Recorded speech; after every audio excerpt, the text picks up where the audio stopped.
What's up, everybody? Welcome to this week's episode of Bullets, Barbells, and Barbecue. I'm your host, Brett, and unfortunately, it's just me and Tanner today. Unfortunately? Yeah, I think it's unfortunate to most people. It probably is unfortunate. Especially because there's cameras that are looking at us, and that's... And they got the head-on angle of me today instead of the side view. Yeah. It's a problem. Yeah, the straight-on really takes up a lot of space. It does. Well, I will say that I might take Matt's spot because this is comfortable back here. This is why he's here. I didn't know how he got in here because it's kind of a tight fit. But once you're in it... Oh, man. Like, I think we need to asleep here. We just need different chairs. These chairs are not comfortable. You know, we go through pain and agony to put this together for people. We struggle through this. We are grinding. Yeah, I'm sorry. I'm trying to fix my ring. I had some tape on it like I'm a fucking high school girl with a glass ring. Dude, you almost died taking that thing off. Dude, it got so tight. The look on your face. I must have been retaining some water from golfing yesterday. Yeah, it wasn't the golf yesterday. It was a good time. We played in an MDA fundraiser. This is the third year we've played in it here in Omaha, and they raise a lot of money for the foundation. They said next year they want to try to raise like $700,000, which that's a lot of money. That is a lot of money. So, well, it sounds like they put on a great great event too. They do a really good job with it. Like I played in some really shitty ones where I think if you're asking for people to play in your tournaments that are fundraisers, they're going to donate money. Like you can probably get good like pin prizes or whole prizes donated. Right. Like we played in one at one of the colleges here, and it was fucking terrible. Like at the end, they just like gave out like some like it was a drawing for like some shitty old like swag from the school. Like not even new swag. Yeah, it was like I think it was like last year's model. It was fucking terrible. And then they gave out like a basket of like lotions. To a bunch of dudes playing golf. Yeah. I mean, it went to Matt. Matt won it. Well, Matt probably made good use of it. Yeah, Matt won it, so that was a fucking waste of time. But no, this one they have. I mean, one of the people in our foursome, they walked out with like a pair of golf shoes, a golf speaker, a box of balls, a tumbler, and I think that was it. I mean, it's crazy what they give away. They do a really good job of it. It's well organized. So, I mean, we'll probably keep playing it as long as I can make it work here with, finding people to work and whatnot. But I don't know how much they raised, but when they did the shotgun start, we sat there for a while before we could even move. They have so many carts going. So it's cool. And you know what? If you're going to do a fundraiser and you want people to show up, make it good. Just because you make it a fundraiser doesn't mean it has to be a shitty event because people don't want to show up. Exactly. But yeah, other than that, that's all I did yesterday. I worked for a little bit, but we did have we did put out a Q&A thing the other day on our Instagram. And that's the thing, if you guys ever have questions you want to put out there, or you can just send us a question in our DMs. Doesn't matter. You don't have to wait for a Q&A day. But the best one we got was the best way to train grip besides deadlift. And I mean, this is a good one for Tanner and I because I'm way better than him. Dude, your grip in your right hand, your left hand's suspect. My left hand is terrible. It is. Yeah, it's just there so I do have my theory about that, but... well, my left hand just there so I don't swim in circles, but I can't even swim, so that's not even a good... Yeah, your left hand, you can't pick up anything, but your right hand, good Lord. It's weirdly strong, and I know what your theory is, but it's not even that. I don't know. And part of it's probably just like years of... Like when I train clients, I always try to manage the weights for them or take the weights off and put bars away and stuff, so... I'm sure years of picking up 45-pound plates and putting them away or doing all that shit, I mean, it's one of those things we've talked about where you're never going to catch up to that. Right. Some of those strength, you're just never going to. And that's probably why, because I've never been like a real grip-specific training protocol, really. I mean. No. But I want you to try the Brian Shaw thing with your right hand, though. That hub pickup, that's really hard because you have to find those old plates. Like what Brian Shaw did, if anybody can see it, he's got a set of antique, like Jack LaLanne plates, a 50 and a 55. Something like that, yeah. And he picked them up by the hub, and the hub, if you don't know, is the center of the 45-pound plate. On the outside of it, not the inside of it. Yeah, the outside of it. Yep. So it's like probably like a 3-inch area cover, something like that. And he picked them both up and like stood up with them, raised them out to the side, or just picked them up, He raised them out to the side, held them, and then set them down. and then controlled them to the ground. Yeah. Like we said, the hard part is a lot of the new plates are not made that way anymore. The hubs are like they're like Shallow. they're shallow and they're like slanted, or how you want to say they're it. They're angled. Yeah. So it's hard. You have to find like some antique plates to do it. I've also seen people do. I watched a guy pinch together 2 45s, and he put the concave or the indented sides together, and he grabbed the smooth side with one hand, pinched him, and walked around a monolift and set him back down. That would probably be hard. That's pretty impressive too. I think that was J.L. Holdsworth. I saw him do it at Elite Fitness in Ohio. But he used to compete in like the Mighty Mitts competitions. I do think, and they said, what's the best way to strengthen grip besides deadlift? I think deadlift is really good, but I think the problem is people either use straps, obviously, when they're deadlifting. Hook grip. Which those guys are animals. I'm not taking anything away from hook grip. No, I can't do hook grip because I'm a total pussy. It hurts my thumb. The other one is they go to the over-under grip too fast. I think if you want your easiest, like, free grip training, I always call it, because you're not actually doing a grip exercise, is pull double overhand deadlift for like as long as you can. Yeah, until you need to switch. Yeah, don't miss a weight. Like, don't miss a weight because of that. Like if you're trying to work up to something, but you'll pick up a weight and you'll be like, okay, that's starting to kind of, the old pinky's breaking loose. But Ed, I believe it was Ed that talked about the pinky is the one that will compromise your grip first. Yeah, you got to squeeze your pinky. Yeah, if your pinky starts to let go, the rest of your hands go. And it's kind of like when you're squatting. If your upper back starts around, the rest of your back's going to go. Yep. Because your mid and lower have to support it. So I think that, I know the question said besides deadlifting, but I think that is one of the easiest, like I said, quote unquote, free. It's without training programming another grip exercise. Yeah, it's training your grip without training your grip. Yeah. And I know you've been doing some stuff. There's grip tools. I don't think, like we was talking about, like the captains of Crush, the spring grippers. Who was that Louis used to talk about? He just thought that he felt like those made your hands fatter, actually. Yeah.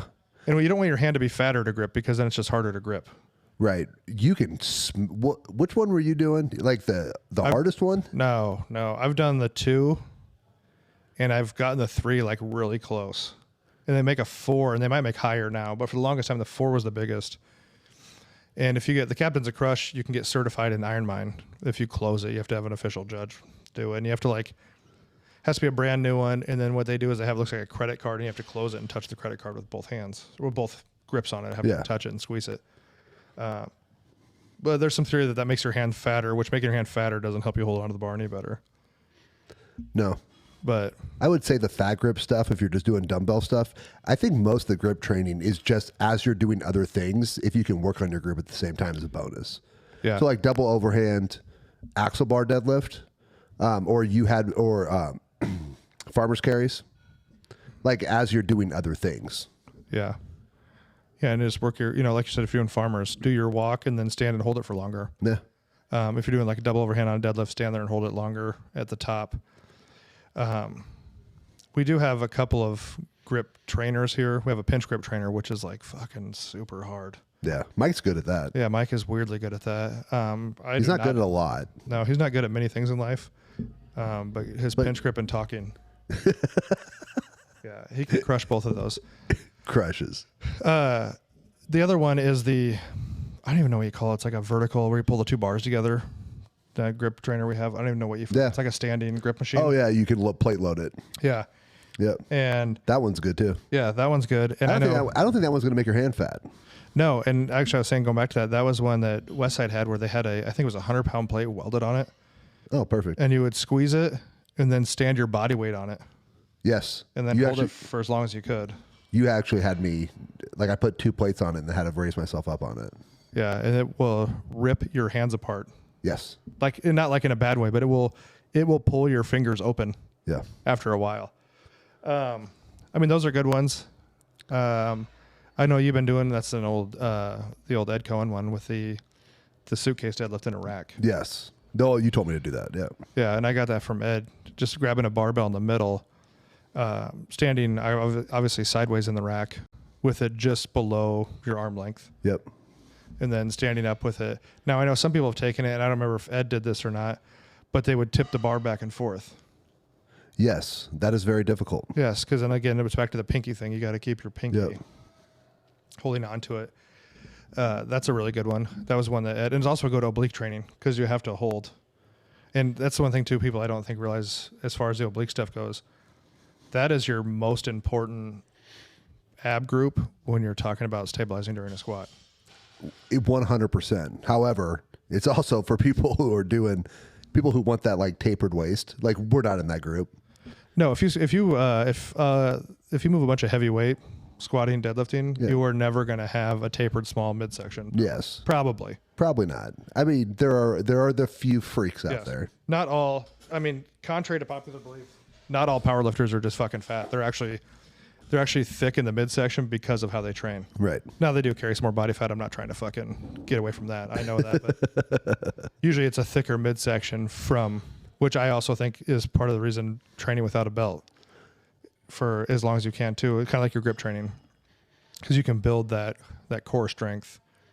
I mean, it's like doing a fucking plank. Right. You know what I mean? Stand up with a bunch of heavy weight on your back and holding it while you squat. That is exactly like doing a plank. Well, and like you see Eddie Hall, when he won the world's strongest man, it was a little round bowling ball. But like as soon as he got done, he leaned out. He just still had the big old belly, but he has like a six pack, like a turtle shell on the outside of it. Yeah, I mean, he's a freak show. Even like I said, even when he leaned, but he was never narrow. No, never narrow. Not slender. Slender is not the word you're going to use to describe Eddie Hall. So if you're bodybuilding, probably don't work on those obliques. No, there was a bodybuilder girl that used to come in here, and she would wear her belt super tight to almost not use her core. She did figure, I think, or something. But she would run it super tight to basically not use her core at all because she didn't want it. She like wanted a corset? Yeah, she would wear her belt tight like that because she didn't want to have to use those muscles really. Right. Because she wanted to keep them as narrow and as petite, I guess, as possible, her waist area. Well, in that genre of like sport, you just want that V. Yeah. Right. So you don't want it to widen out. So that was kind of right. But then on that, granted, some things are very sport specific. So that's why when you look at somebody do something, they might look like a butt fuck, but they're actually doing it for a reason, or they could be a butt fuck. But butt fuck, that is one word that we don't use enough anymore. Yeah, no, that's a good 90s word. We should bring back the word butt fuck. Yeah, it should be used a lot more. Yeah. But conversely, that she would have, like, her back would bother her. Well, yeah, she didn't have any core stability. Yeah. So, but she was doing it for what she was trying to do. Right.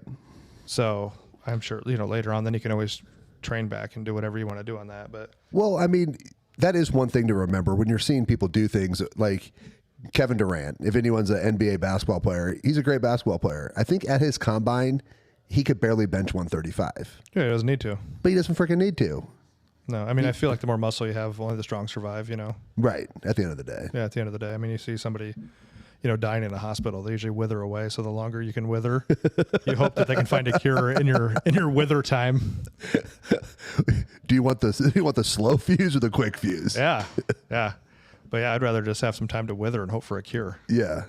But yeah, as far as going back to the grip thing, I mean, those are probably the best ones. I think you can do pinch grip stuff with, and if you don't have like a pinch grip machine, you can pinch with plates. It's hard. Like I would say you can even do with bumper plates, depending on what you have, but that's hard too because some have a ledge. Yep. If you pinch grip and your finger is below a ledge, you are not pinch gripping or an edge. You're holding. Yes. You need to pinch grip the smoothest part. Like if you want to take, who was it? Like the Sornick's the dad. Is that Bill? Whatever the dad's name was. He had a sweet like handlebar mustache. Yeah. He used to do, and I think he closed the Captains of Crush #4. I think he was on that. Did he? That wouldn't, yeah, it wouldn't surprise me. He had like super strong neck if you watch some of his old stuff. But he would just keep stacking 5-pound plates together and see how many he could pinch. So get like 4 or 5 of them out there and just hold those for time, or just see what he could pick up. Now, the other thing is, if you're doing this at a gym, respect the gym and maybe either, bend over and pick them up. Have them over a mat. But you have to remember, don't stand up. Because if you drop them, they're going to fucking go everywhere and they roll everywhere. You're getting other people's ways. It's not even necessarily the dropping the fives. It's where they go. Yeah. So even doing them like maybe be like just like on a knee doing them, so you're just off the floor. So if it drops, or if you're standing, you're going to drop them, try to get close to the floor. Like that's just out of respect of the other fucking people around you. Right. Because I've been that guy, but it was in my own training studio, like no one was around, but you drop it from the top and the fucking weights roll everywhere. So that's also another alternative if you don't have some of the other grip things. But like you said, lifting with a fat bar. If you're at a gym that's as great as Omaha Barbell that has all these things, we have the fat grips. We have the 2-inch fat grips. Yeah. We have the 3-inch fat grips. I actually have a 3-inch bar at my training studio. I think I'm going to bring over here. It's 3 inches the whole way of the bar. Well, you have the fat grips for the dumbbells. So even if you're just doing curls or triceps or whatever, just having that extra grip on there. Yeah, we even like have fat extensions, like fat bar extensions. Yeah, and even rowing tricep push downs. You have the thicker ones. Yeah, we have the 3-inch. We have a 2-inch. Yep.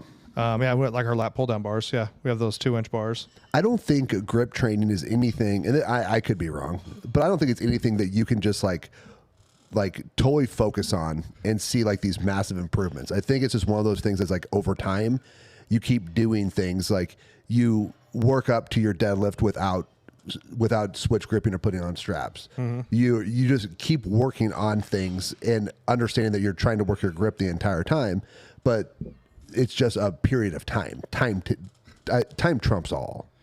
Yeah, and I think one of the worst things you can do is deadlift with straps, especially like your first sets. No, there's no reason. Now, on the inverse of that, I've always been like a super anti-strap person unless you really have to. But as you're going along, now if you're doing another exercise, like say you're going to do some heavy like single arm dumbbell rows, where the muscle is the focus, not the grip, use straps. Well, you know what I mean? There's nothing against that. If you're really trying to train something, don't let your grip compromise your training. Well, that's always been my thing on deadlift, and I hate switch gripping. Like I feel like my bicep is just not in a happy spot. Well, I've done the one way so long I can't do the other way. Yeah, you couldn't put your other hand. No, feels super weird. Yeah, super weird. And I think and I should have years ago. So if you're out there and you do a switch grip, man, if you're just starting, switch your switch grip each time. If your right hand's under, the next set of your left hand under. Because I think after a while, everyone, if you really look closely, every single person has a little bit of a helicopter. And by helicopter, I mean your one hand will come out away from your body a little bit when you pick up. And everybody has one. I don't care who you are.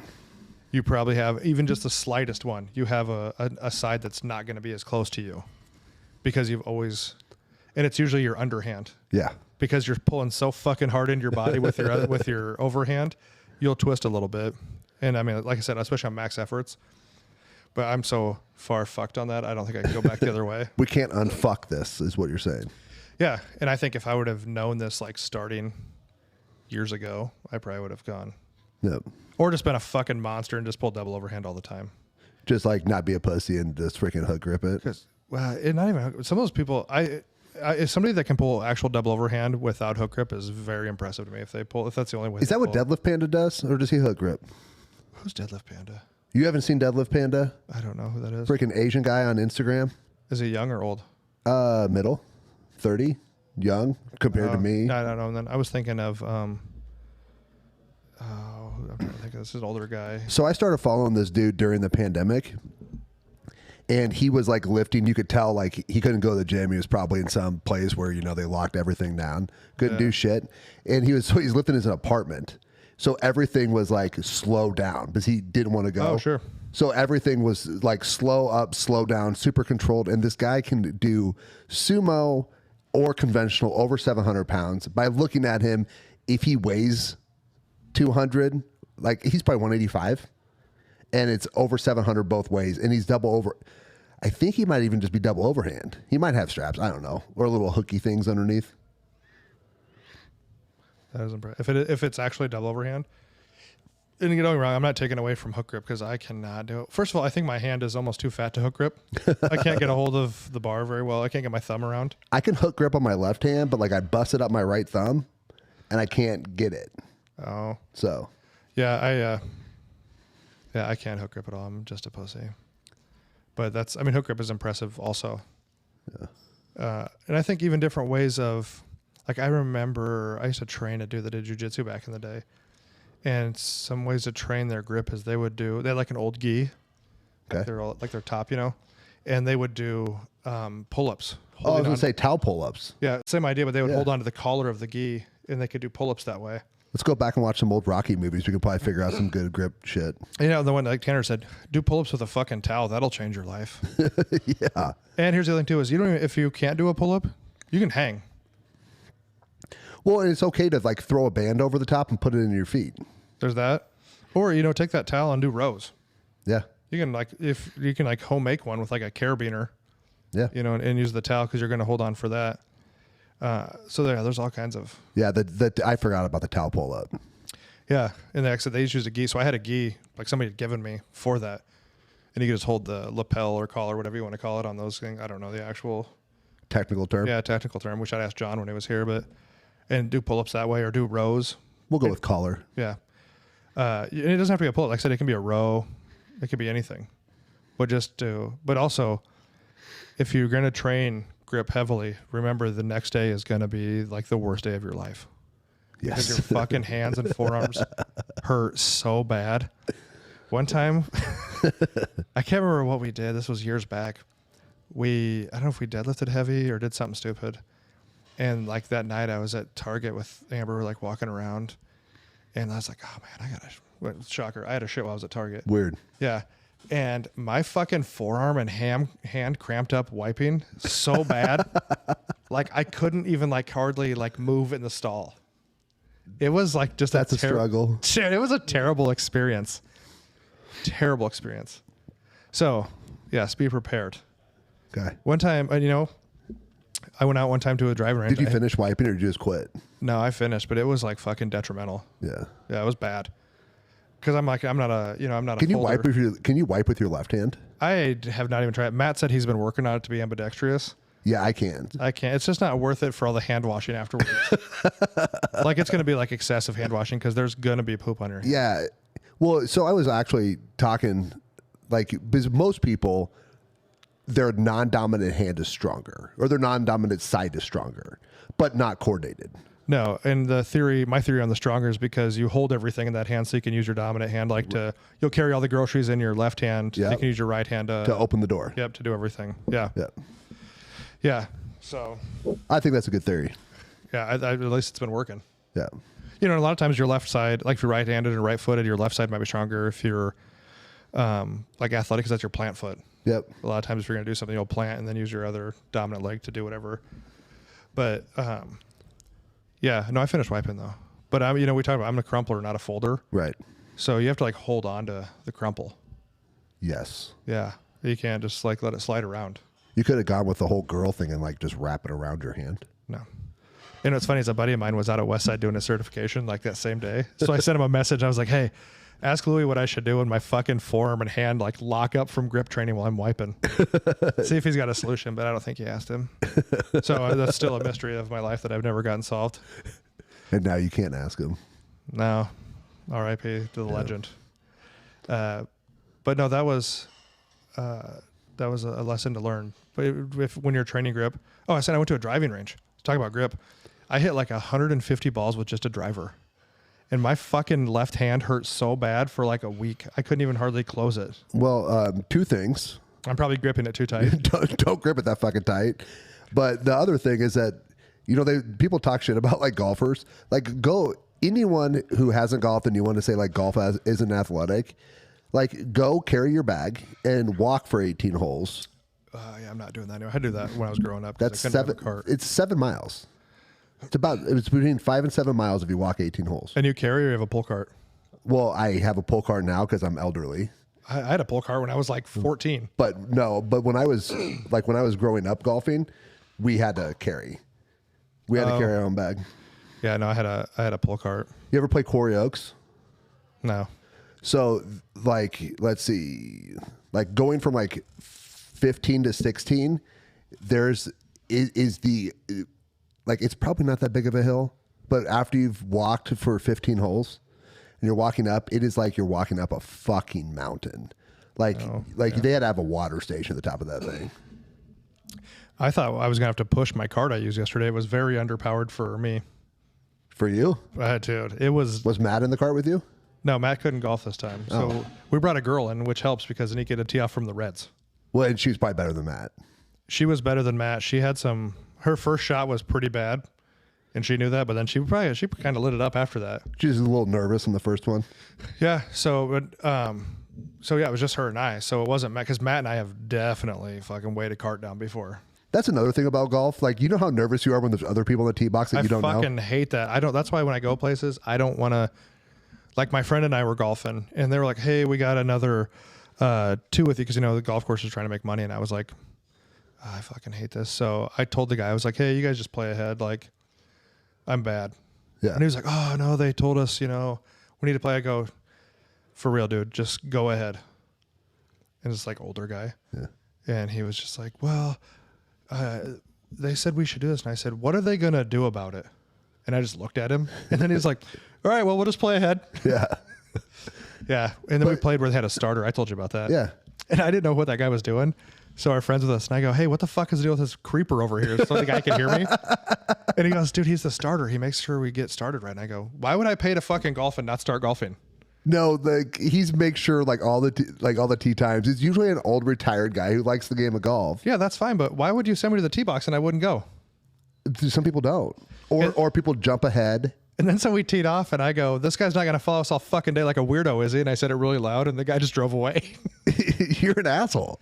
That's fine. I think that's asshole to have somebody watch because, like you said, people are nervous to play golf. Golf is, and I don't care what he says, golf is a rich man's sport. If you're a consistent golfer, it is a rich man's sport. It is not cheap. No, it is not cheap. If you play a couple times a year, whatever, it's not crazy. And there's plenty of courses you can play that are affordable and whatnot. But dude, it's also about having fun. Not everybody's out to golf serious. So like, get off my ass. So can you imagine, like, have you ever seen a PGA Tour event that they're just lined up around you and then you have to hit a golf ball? Oh yeah, that'd be crazy. I'd fucking kill somebody probably. I'd probably end up hitting somebody. Yeah. But yeah, I was probably holding the club. So you don't like starters? No, I don't like starters. And one time I was golfing at a small course here in the morning. It was at Johnny Goodman, and all the old dudes go there. Oh, all the old dudes go. And they're all standing it because everybody tees off from the first tee box. Like they just like send everybody like that first group. So like they're all just standing there watching it. And I just fucking hit this shitty worm burner, and I was like, let's go. Let's go. That's when you don't even look back. Yeah, I just got in the cart. I was like, I'm just going to fucking drop a You don't ball. even put your bag. You don't even put your club in the bag. You just like carry it. Yeah. Like, fuck. I'm like, I'm not fucking, let's go. I'm not even picking this ball up. So when I was playing junior golf on the first hole, my mom we'd go in Iowa, Missouri, Kansas, and she'd come with me. And like I hit this like shitty shot. Like my first, like didn't even get to the women's tee box. So she's like, well, I'm not going to walk with him today. He's a little off. Well, my next shot, I hit 3 wood from the rough and put it on the green. Ended up shooting a great round. But yeah, like sometimes that first one when people are around, you're like, son of a bitch. All these people are watching me. It's like super nerve wracking. I did hit a hole in one on hole 1 once with my dad in a golf tournament. I have never even come close to the hole. Yeah, I've had 7. Wow, look at you. Yeah, pin a rose on your nose. So this really isn't a golf podcast, but I did have a question for you. You know, you were talking earlier about people doing like looking like butt fucks, doing dumb shit. Yeah. What is the coolest butt fuck thing that you've seen? Like where someone's doing something, you're like, I don't know what the point of that is, but it's kind of sweet to look at. Where, like here? Or just in general.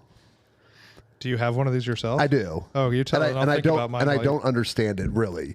But have you seen where like they load up like 405 pounds on like a barbell on the ground? Like you're gonna deadlift it, but then like you like lift it up and put it on your back, and then like flip it over and like squat down and squat up with it. I've done that. It's a Steinborn squat. I've done those. I did them in a competition.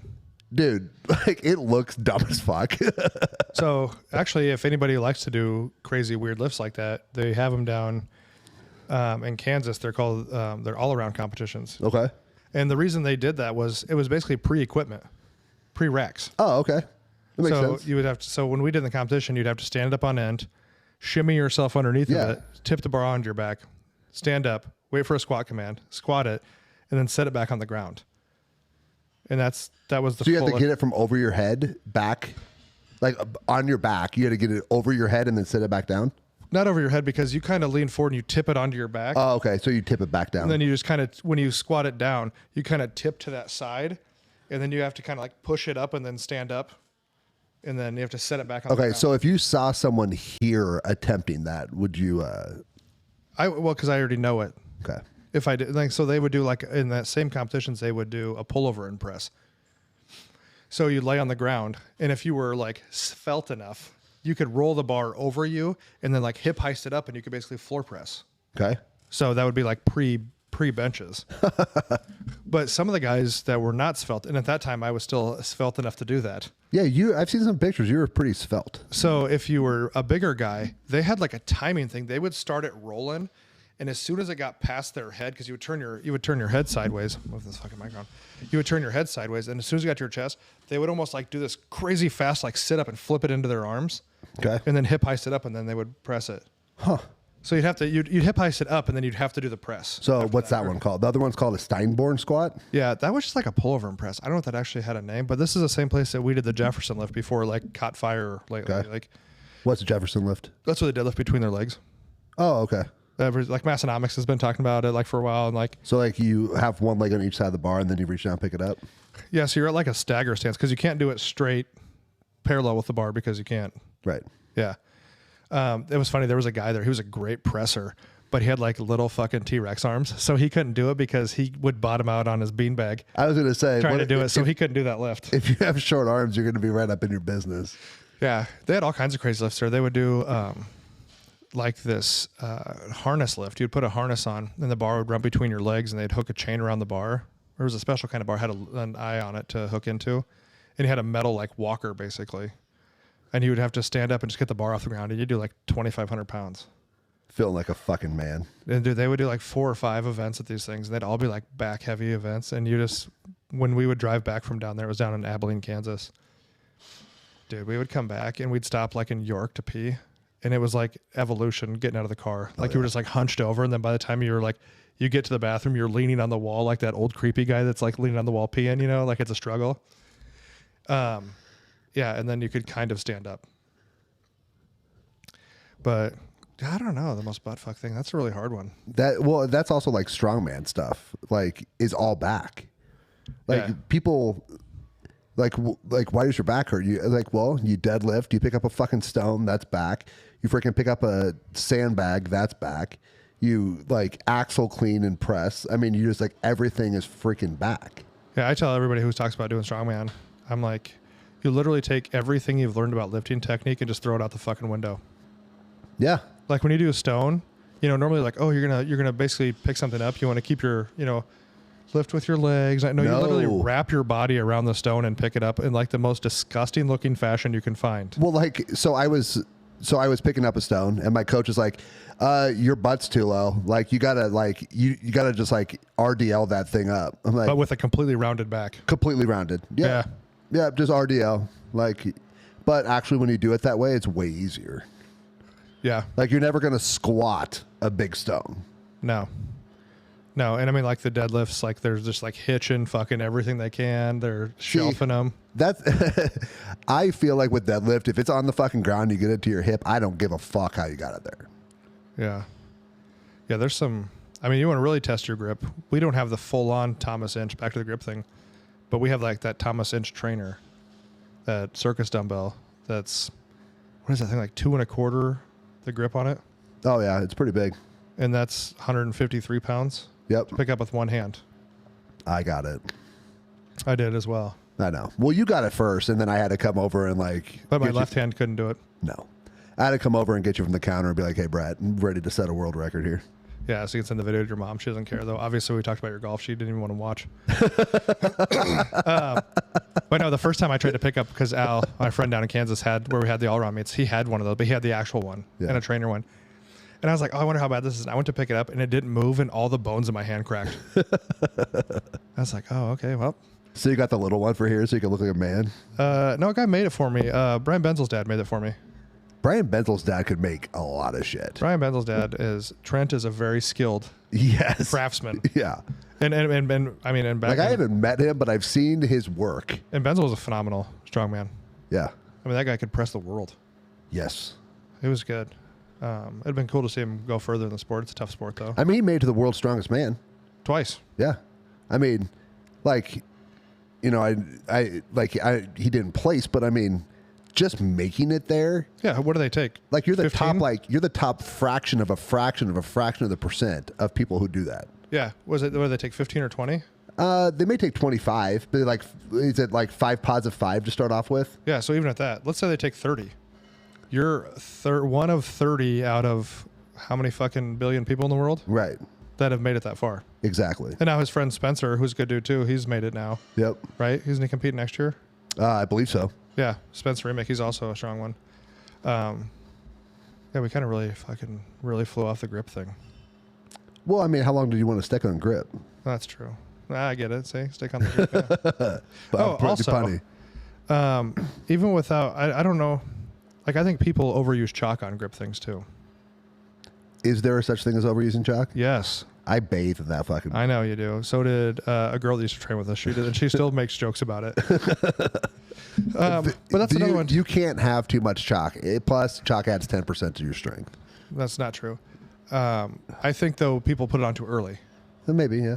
Like I said, I guess my one big thing with grip training, as we'll use that as a closer on the grip training part. Don't jump past the hard stuff first, like the double overhand when you're deadlifting, and don't go to chalk right away until you actually need it. You know what I mean? Yeah. And to me, I don't think you need chalk until you're getting to your 85, 90%. I don't even know why. I mean, I put chalk on the bench. I don't even know why. I don't. I think some of it, I don't ever, I'll very rarely use chalk, but I always would save it for meets because it was like a mental thing for me. Yeah. Because it was just okay, this is my time to Actually, I actually know 100% the reason why I use so much chalk is because I was a CrossFitter for 4 or 5 years. Oh yeah, you got to bathe. Everybody has dark times in their life. Yeah. And you did some other really fucked up shit when you're younger. The part that CrossFit's the dark time in your life. I don't know where you're going with that because it could go a lot of different ways. I mean, I did do boot camps too, so.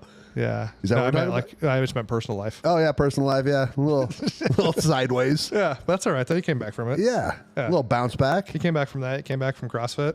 Yeah. So I mean, that's big. It is. I'm one of those people that just overcomes, Brett. Yeah. Yep. Real overcomer. But yeah, I think just take your time with grip. Like Tanner said, it's not going to be I did grip work this week, and in a month I can do this much stuff. It is not that linear with grip. I guess people used to do rice digs. I never did a lot of rice digs. The hell's a rice dig? Have a bucket full of rice and dig your hand through it and squeeze through it. Oh. Yeah. I never did those. It seems germy. I mean, are you going to use the rice out? I mean, you boil it. It doesn't really fucking matter. It just seems weird, though. But no, people do rice digs. They just you bury your hand in there and put chalk on before you do the rice dig if you're going to use the rice. They would just bury their hand in there and do it. I think also for people who don't understand overtraining, I think people don't understand overtraining at all a lot of times. A good sign that you're overtrained is your grip. Yeah. If your grip is bad, like you've been training pretty consistently, and all of a sudden you notice your grip is real bad, it's because you're overtrained. Actually, I just experienced that. And that's the time, take a down week.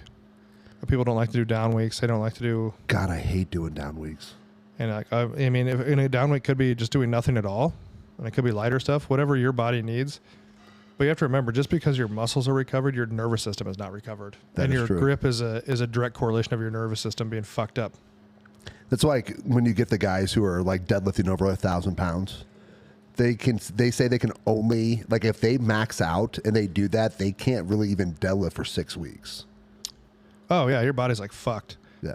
And I know Dave Tate talks about people because he's got a few people that train out at Elite that he invites out to train on a regular basis. They live in the Columbus/London, Ohio area. When they're done after a meet, I think he has something about he doesn't put a bar on their back or in their hands for 4 or 6 weeks after the meet.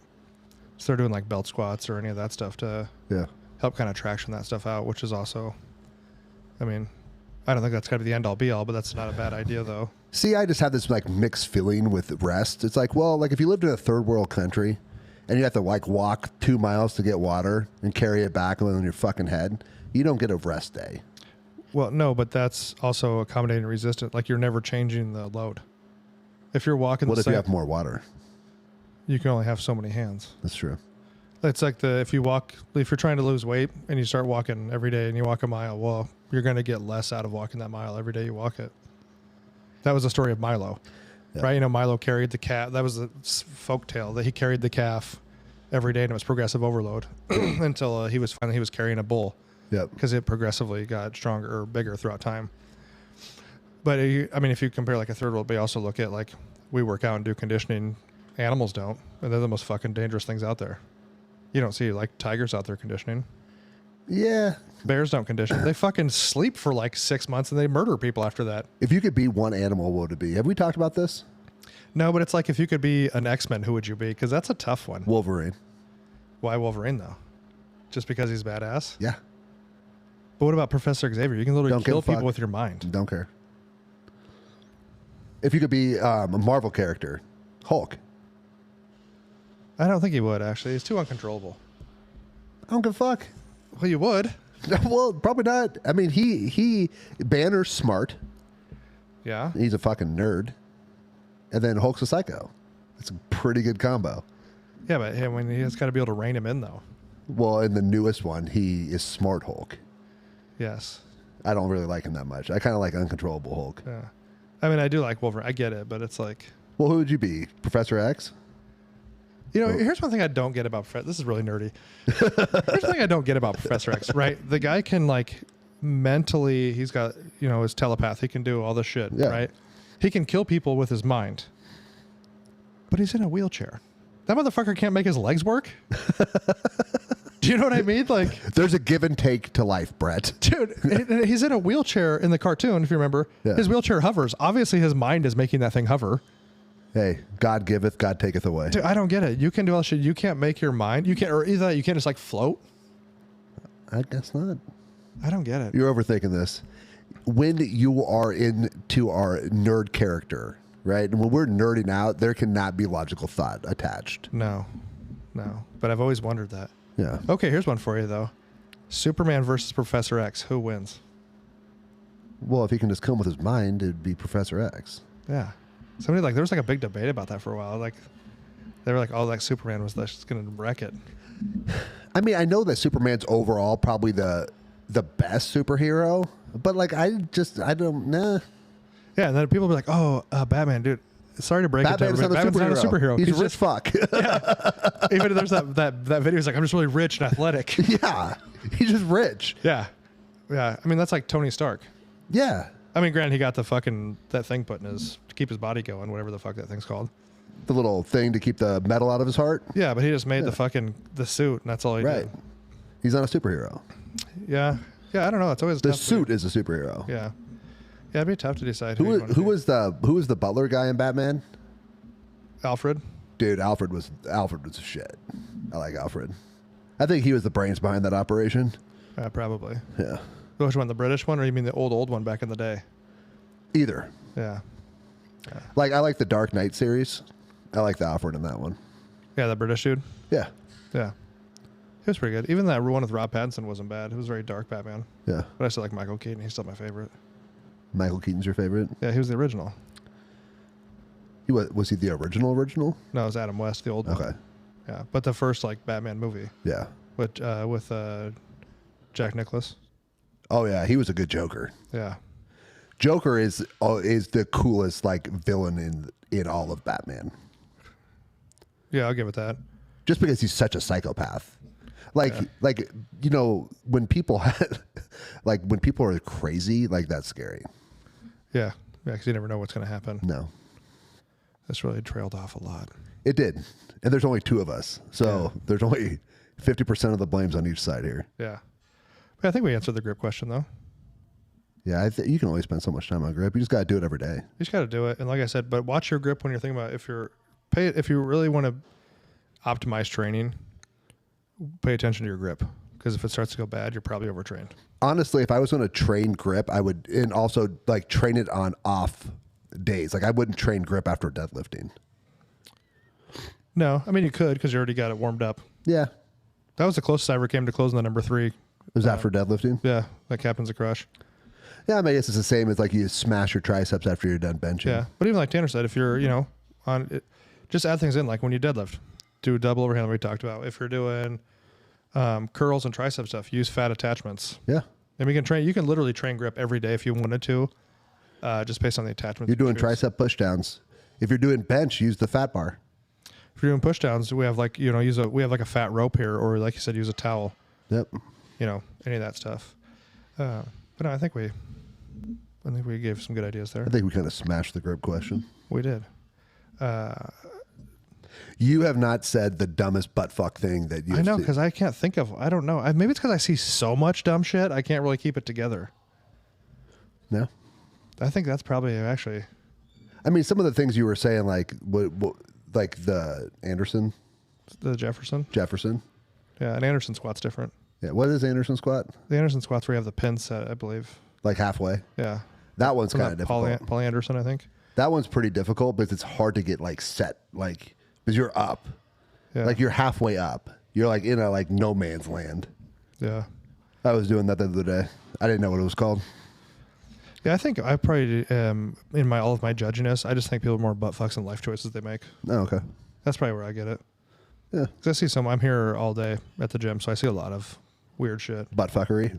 Yeah. Yeah. All right, guys. Well, hopefully we answered the question. We're working on some little partnership deals we have. So, I mean, obviously we're always sponsored by the Mecca Omaha Barbell, Elite Nutrition, and Tanner's got a discount code for people. Yeah. B3. Like, 10% off. Yeah. Just online, right? Online. You Yep. can't just go to the store and yell B3 and walk in. Actually, if you came into the store and yelled B3, I'll give you the same 10% off. And by B3, bullets, barbells, and barbecue, but just B3. We also have a partner with Rosewood Block Company. They make probably the coolest fucking cutting boards out there for all the barbecue people. If you've watched Meat Church, they're the ones Matt Pittman uses.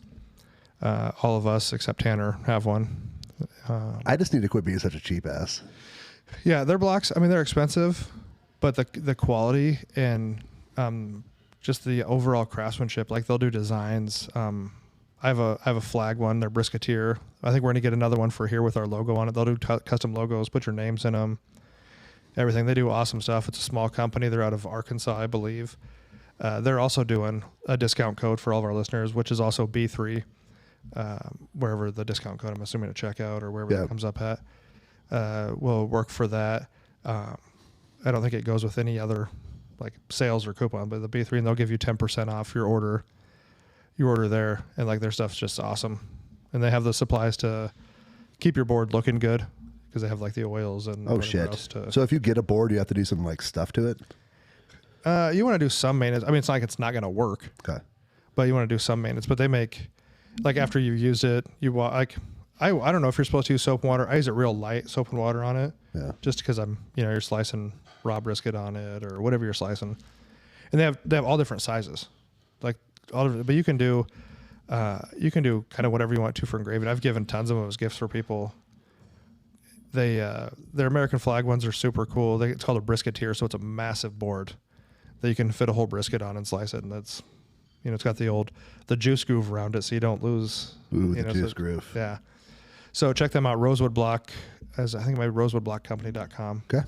B3 for the discount there. Same with EliteNutritionOmaha.com, and free shipping over $50. And we already talked about that racket. It's going to be easily to get $50 out of.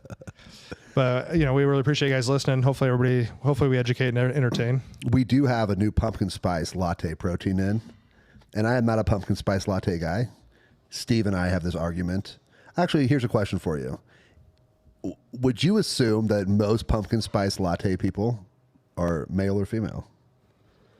That's hard because I always joke around that when I go to Starbucks, I get the most effeminate drink they have there because I don't like black coffee. So Carbol Ribbon Crunch is what I usually get. Frappuccino. Okay. Super manly. Yeah. But I did do the pumpkin spice. Yeah.